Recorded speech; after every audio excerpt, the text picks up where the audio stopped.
Buka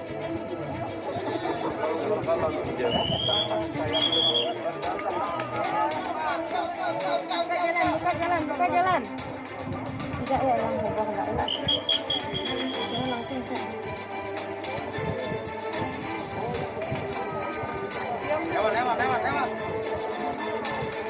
Baik, pada saat ini kita akan melihat kedatangan Pak Joko Widodo, Bapak Presiden kita RRI Republik Indonesia, akan datang ke Kota Sintang pada hari ini. Jangan baju-baju ya. Kita akan menyaksikan bersama-sama kedatangan Bapak Presiden kita Republik Indonesia.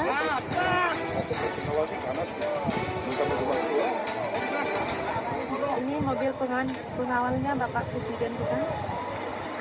Selamat datang Bapak Presiden Joko Widodo ke Kota Sintang.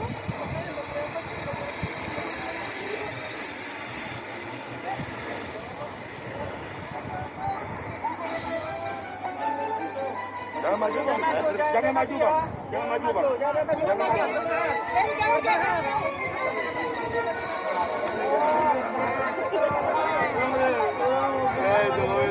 Jokowi itu,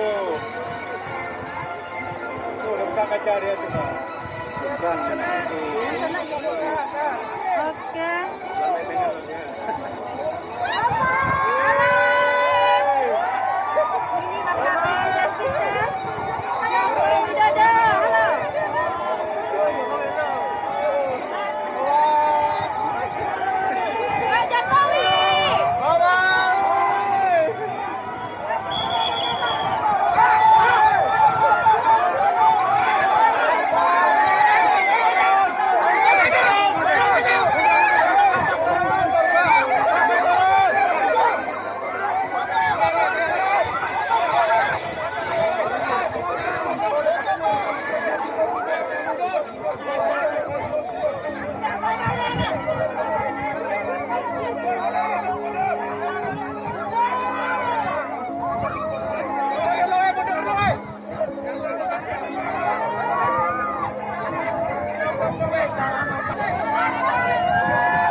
Karena alat sudah ada di sini, untuk satu kombin itu ditinggal di sini. Jangan dibawa pulang. Iya betul.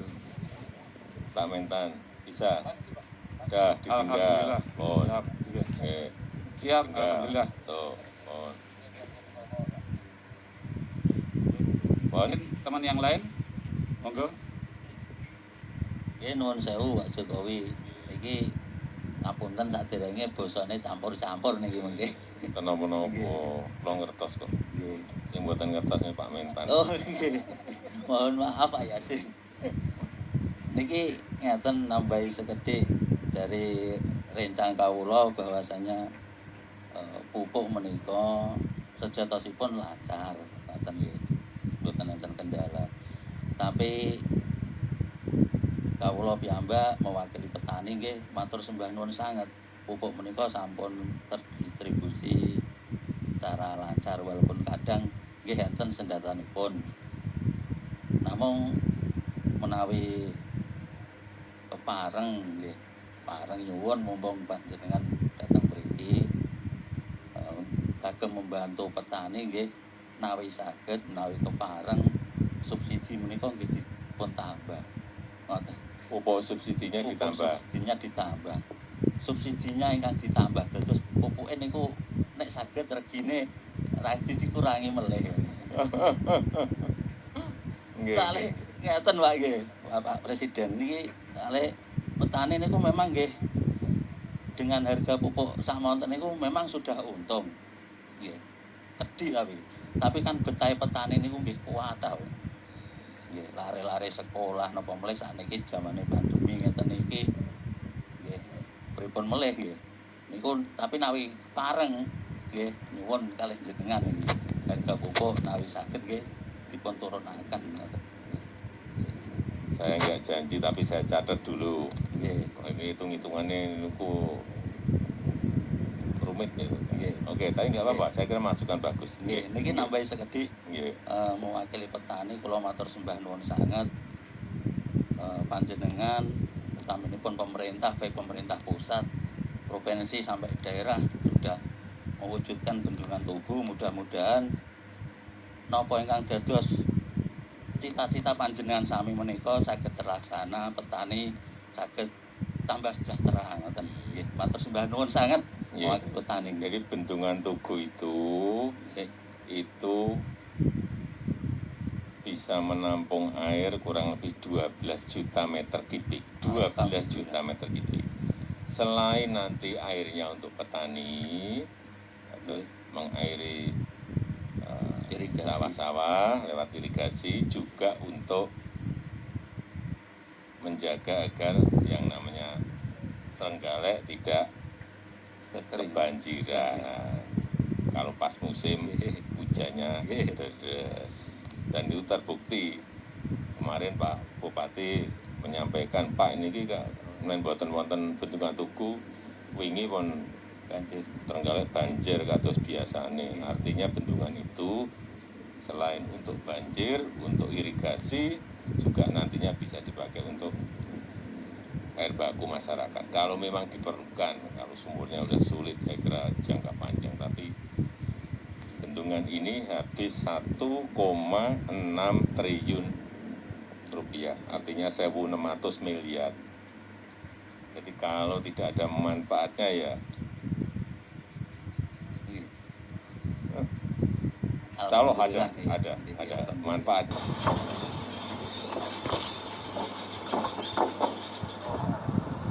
Kami sebagai masyarakat Indonesia, kami sangat cinta sama Bapak Presiden kita, Haji Joko Widodo. Jadi karena kecintaan kami sudah ada mendapatkan hasil pertanian kami berupa buah jeruk, maka kami ingin mengantar oleh-oleh untuk Bapak Joko Widodo. Maju-maju gimana? Mana jeruknya? Terima kasih oleh-olehnya jeruk. Gimana? Saya sudah dengar semua kok, saya sudah dengar semua. Enggak usah diceritain, saya sudah dengar. Hari Sabtu sudah saya perintah ke Menteri PU. Kemarin sudah sampai sana, tadi pagi katanya sudah mulai melihat lapangan, sudah mengukur, nanti sebentar lagi dikerjain. Ya. Nah, jadi di dalam kami mengantarkan oleh-oleh ini, mudah-mudahan dan kami harapkan Bapak Presiden kita memperhatikan kami, masyarakat desa yang 15, yang jumlahnya 6 desa, ditambah 3 dusun. Jadi kami harapkan benar bantuan Bapak itu agar desa kami bisa ada perubahan dari dulunya menjadi agak lebih baik. Oh, bujurnya gede-gede gitu ya? Enggak, ini langsung dimakan atau dibuat untuk buat Langsung dimakan. oh langsung dimakan. Oh, wow, gede-gede banget itu. Oh, duh. Nanti saya bagi dengan Pak Menteri PU nanti. Pak Menteri PU separuh, saya separuh, saya bagi lagi dengan Pak Menteri lagi. Bagus ini, gede banget. Hah? Bagus, gede banget. Oh, saya pikir jeruk. Oh, kalau ini jeruk bagus banget. Oh.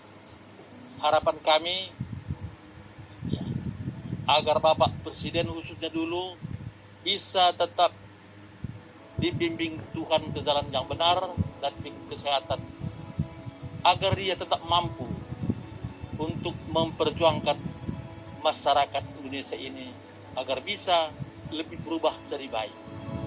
Ini nanti sampaikan ke petani. Oleh-oleh sudah saya terima. Pak Ahmad Basarah dan seluruh jajaran pengurus DPP PA GMNI yang saya hormati Dewan Kehormatan, Dewan Ideologi, Dewan Pertimbangan, dan Dewan Pakar PA GMNI yang saya hormati para Menteri Kabinet Indonesia Maju, yang saya hormati Gubernur Jawa Barat beserta seluruh jajaran Forkominda, yang saya hormati para alumni GMNI yang saya banggakan, hadirin dan undangan yang berbahagia. Pagi hari ini saya senang bisa menyapa para alumni GMNI dari seluruh penjuru tanah air pada Kongres keempat Persatuan Alumni GMNI. Merdeka! Sebagai rumah besar kaum nasionalis, kaum marhenis, Persatuan Alumni GMNI harus menjadi yang terdepan dalam merawat nasionalisme yang setia kepada Pancasila dan Undang-Undang Dasar 1945, yang selalu memperkuat persatuan dan kesatuan dan memperkokoh kedaulatan bangsa. Bapak Ibu alumni GMNI yang saya hormati, di tengah dunia yang semakin terbuka dengan interaksi dan disrupsi yang semakin tinggi, nasionalisme, kedaulatan bangsa menghadapi tantangan-tantangan baru. Kedaulatan tidak bisa hanya dimaknai sebagai kemampuan mengusir penjajah. Kedaulatan bukan berarti memagari tidak ada pihak luar yang masuk ke tanah air kita. Kedaulatan bukan berarti menutup diri. Tetapi kedaulatan adalah kemanfaatan maksimal untuk masyarakat, bangsa, dan negara. Dalam dunia yang semakin terbuka dengan interaksi antar negara yang semakin tinggi. Gelombang globalisasi tidak terhindarkan lagi, bukan hanya mobilitas fisik antar negara yang semakin tinggi, bukan hanya mobilitas barang dan uang yang semakin mudah, tetapi mobilitas gagasan, mobilitas pengetahuan juga semakin tinggi melalui ranah-ranah digital. Konsekuensinya, globalisasi melahirkan dunia yang hiperkompetisi, dunia yang diwarnai oleh kompetisi yang super ketat. Oleh karena itu, satu pilar utama dalam menjaga kedaulatan adalah memenangkan kompetisi. Kita harus memenangkan kompetisi di dalam negeri. Kita harus memenangkan kompetisi di pasar global, di pasar luar negeri. Kita harus lebih unggul dari negara lain, dan kita harus mampu mendahului negara lain dalam dunia yang semakin kompetitif sekarang ini.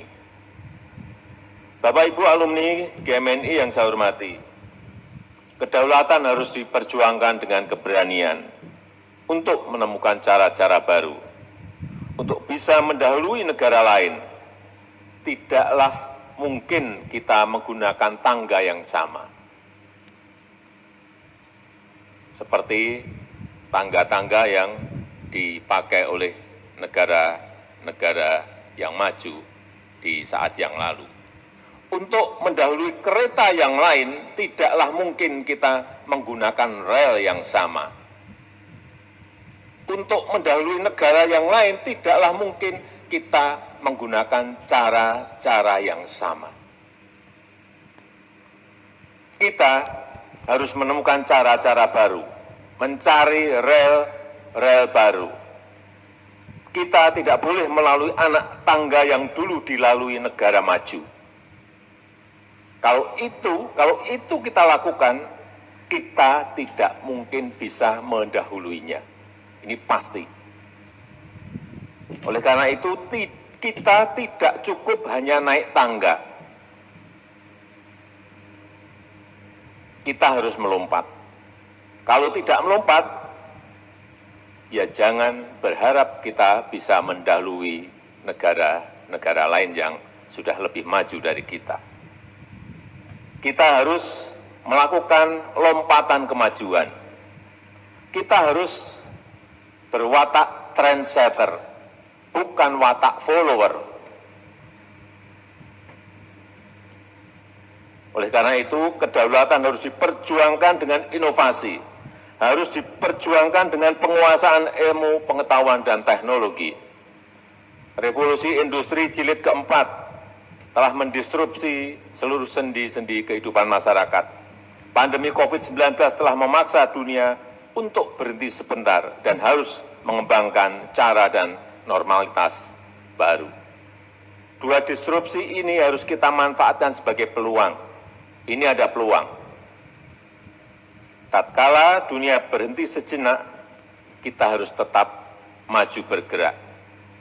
Tatkala dunia lockdown di mana-mana, kita dengan teliti mengendalikan pandemi dan ekonomi harus digerakkan secara hati-hati. Kita telah berhasil menjadi satu dari 5 negara di dunia yang berhasil mengendalikan pandemi COVID pada level 1. Hal ini menunjukkan kemampuan bangsa kita dalam menghadapi tantangan, yaitu dengan gotong royong dan memanfaatkan tantangan itu sebagai peluang. Presidensi Indonesia di G20 yang baru saja kita mulai harus kita manfaatkan juga ini sebagai momentum untuk menunjukkan kepemimpinan Indonesia di dunia internasional, kepemimpinan Indonesia untuk mewarnai arah dunia, dan kepemimpinan Indonesia untuk memperjuangkan kepentingan negara-negara berkembang. Perjuangan ini adalah seperti perjuangan Bung Karno ketika mendukung perjuangan negara-negara jajahan untuk memperoleh kemerdekaan. Perjuangan ini seperti perjuangan Bung Karno dalam memimpin negara-negara Asia Afrika. Sekarang ini kita memimpin negara-negara terkaya dunia untuk membangun dunia yang lebih baik, yang lebih berkeadilan bagi kita semua, bagi masa depan dunia. Saya mengharapkan kontribusi persatuan alumni GMNI dalam berbagai arena kepemimpinan Indonesia, melahirkan pemikiran-pemikiran yang progresif, melahirkan pemikiran bagi kemajuan bangsa, menguatkan ikatan dan melahirkan gagasan untuk menghadapi tantangan global dan merumuskan strategi besar dalam membangun negara yang berkarakter Pancasila. Saya rasa itu yang bisa saya sampaikan pada kesempatan yang baik ini dan